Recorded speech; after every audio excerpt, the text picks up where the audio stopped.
Good morning, class 8th. Welcome back to geography class. I am your Sanjita Miss. I hope all of you are doing well. So students, in today's lecture video, we are going to start a new chapter, that is chapter 5, Industries. So students, इस chapter में हम ये पढ़ेंगे कि industry होती क्या है. Then हम डिस्कस करेंगे क्लासिफिकेशन ऑफ इंडस्ट्रीज के बारे में. देन हम ये पढ़ेंगे कि कौन से ऐसे फैक्टर्स हैं जो कि अफेक्ट करते हैं लोकेशन ऑफ इंडस्ट्रीज को. देन हम पढ़ेंगे कि इंडस्ट्रियल सिस्टम होता क्या है. देन हम डिस्कस करेंगे इंडस्ट्रियल रीजन्स के बारे में. देन हम पढ़ेंगे इंडस्ट्रियल डिजास्टर के बारे में. और लास्ट में हम डिस्कस करेंगे डिस्ट्रीब्यूशन ऑफ मेजर इंडस्ट्रीज के बारे में. सो स्टूडेंट्स, आज के लेक्चर वीडियो में हम जो है एक जनरल इंट्रोडक्शन जो है वो डिस्कस करेंगे इस चैप्टर की. साथ ही साथ हम ये पढ़ेंगे कि इंडस्ट्री होती क्या है. सो स्टूडेंट्स, क्या आपने कभी ये सोचा है कि जिस नोटबुक पर आप लिखते हैं यानी कि नोट्स बनाते हैं, वो नोटबुक आप तक कैसे पहुंचती है. सो स्टूडेंट्स, होता क्या है कि जो ट्रीज हैं उन्हें कट करके वुड को ट्रांसपोर्ट किया जाता है. देन उस वुड को प्रोसेस करके कन्वर्ट किया जाता है वुड पल्प में. देन उस वुड पल्प में केमिकल्स मिक्स करते हैं. केमिकल्स ऐड करने के बाद वो पेपर बनता है मशीन्स के थ्रू.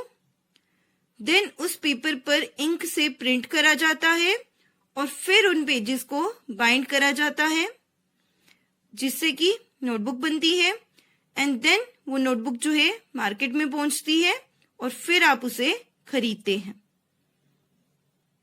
सो अब ये जो जर्नी ट्री से स्टार्ट होती है और नोटबुक पर खत्म होती है, इस जर्नी में इंडस्ट्रीज का बहुत ही इंपॉर्टेंट रोल है. अब बच्चों, जिस फोन के थ्रू आप ये वीडियो देख रहे हैं या फिर जिस पेन या पेंसिल से आप अपना काम जो है नोट डाउन करते हैं या जो आप कपड़े पहनते हैं, ये सारी चीजें जो हैं इंडस्ट्रीज से बनकर आती हैं. सो बेसिकली कहने का ये मतलब है कि इंडस्ट्रीज का हमारी लाइव्स में एक बहुत ही इंपॉर्टेंट रोल है. So students, have you ever given a thought to the fact that the notebook you use for writing has come to you after a long process of manufacturing. So बच्चों, क्या कह रहे हैं कि क्या आपने ये कभी सोचा है कि वो नोटबुक जो आप राइटिंग के लिए यानी कि लिखने के लिए यूज करते हैं, वो एक बहुत ही लंबे मैन्युफैक्चरिंग के प्रोसेस के बाद आप तक पहुंचती है. It started its life as a part of a tree. क्या कह रहे हैं कि वो अपनी लाइफ जो है स्टार्ट करती है एक पार्ट ऑफ अ ट्री की तरह. It was cut down and transported to the pulp mill. अब ट्री को जो है कट किया जाता है और फिर वुड को ट्रांसपोर्ट किया जाता है पल्प मिल में. There the wood of the tree was processed and converted into wood pulp. अब जो पल्प मिल है वहां पर होता क्या है कि जो ट्री की वुड है उसे प्रोसेस किया जाता है और कन्वर्ट किया जाता है वुड पल्प में. The wood pulp was mixed with chemicals and finally changed into paper by machines. Then उसके बाद होता क्या है कि जो वुड पल्प है उसे मिक्स किया जाता है केमिकल्स के साथ और फाइनली चेंज किया जाता है उसे पेपर में मशीन्स के थ्रू. This paper found its way to the press where ink made from chemicals was used to print the lines on the pages. क्या कह रहे हैं कि फिर ये पेपर जो है प्रेस में जाता है, जहां पर इंक जो कि केमिकल से बनी है उसे यूज करके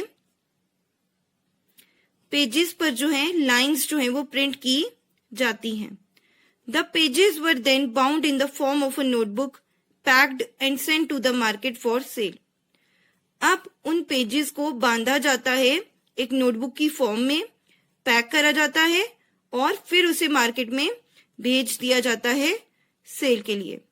finally it reached your hands, और उसके बाद आप उस नोटबुक को खरीदते हैं और वो आप तक पहुंचती है।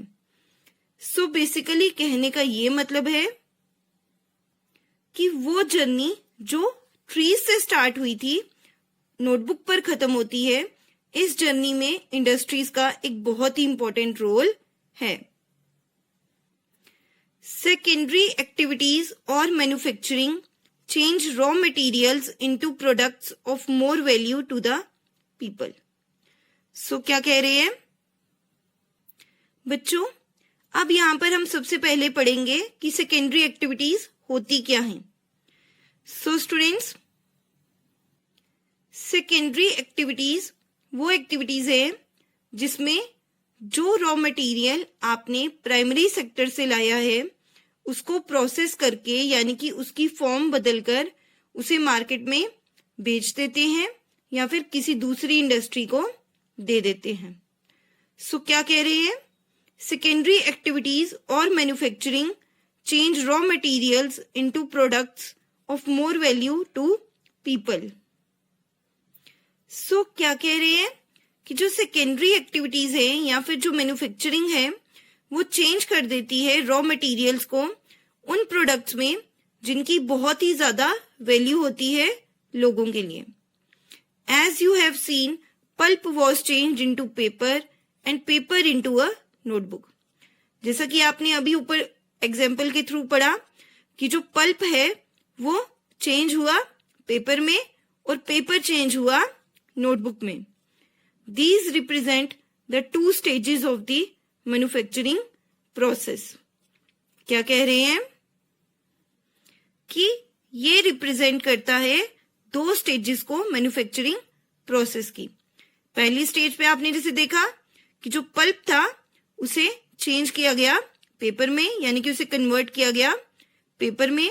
देन दूसरी स्टेज पर, यानी कि दूसरी स्टेज पर आपने देखा कि जो पेपर है उसे कन्वर्ट किया गया नोटबुक में। सो बेसिकली ये क्या रिप्रेजेंट कर रहा है, दो स्टेजेस मैन्युफैक्चरिंग प्रोसेस के। The paper made from pulp and cloth made from cotton have had value added to them at each stage of the manufacturing process. So क्या कह रहे हैं कि वो पेपर जो कि पल्प से बनता है और वो क्लॉथ, यानी कि वो कपड़ा जो कॉटन से बनता है, उसमें वैल्यू ऐड हो जाती है, यानी कि उसकी वैल्यू जो है वो बढ़ती जाती है मैन्युफैक्चरिंग प्रोसेस के हर एक स्टेज पर। In this way the finished product has more value and utility than the raw material that it is made from. So क्या कह रहे हैं कि इस तरीके से जो फिनिश्ड प्रोडक्ट है, यानी कि जो फाइनल प्रोडक्ट है, उसकी ज्यादा वैल्यू होती है, यानी कि उसकी ज्यादा वर्थ होती है और ज्यादा यूटिलिटी होती है, यानी कि ज्यादा यूजेज होती है as compare to raw material जिससे कि वो बना है। यानी कि कहने का ये मतलब है कि जो फिनिश्ड प्रोडक्ट है, यानी कि जो फाइनल प्रोडक्ट है, उसकी ज्यादा वैल्यू और यूटिलिटी होती है रॉ मटेरियल से जिससे कि वो बना है। Industry refers to an economic activity that is concerned with production of goods, extraction of minerals और द प्रोविजन ऑफ सर्विसेज।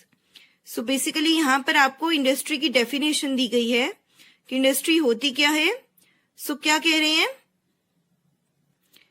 कि इंडस्ट्री रेफर करती है एक इकोनॉमिक एक्टिविटी को जो कि कंसर्न्ड है production of goods, extraction of minerals या फिर प्रोविजन ऑफ सर्विसेज के साथ। यानी कि कहने का ये मतलब है कि इंडस्ट्री एक ऐसी इकोनॉमिक एक्टिविटी है जिसका लेना देना है गुड्स की प्रोडक्शन के साथ, मिनरल्स की एक्सट्रैक्शन के साथ, और या फिर जो सर्विसेज प्रोवाइड करते हैं उनके साथ। Thus, we have iron and steel industry, production of goods, coal mining industry, extraction of coal, and tourism industry, service provider. So, क्या कह रहे हैं कि हमारे पास जैसे कि है आयरन एंड स्टील इंडस्ट्री, जिसमें क्या होता है, प्रोडक्शन ऑफ गुड्स होती है। आयरन और स्टील से जो है गुड्स जो है प्रोड्यूस किए जाते हैं। देन आ गया कोल माइनिंग इंडस्ट्री।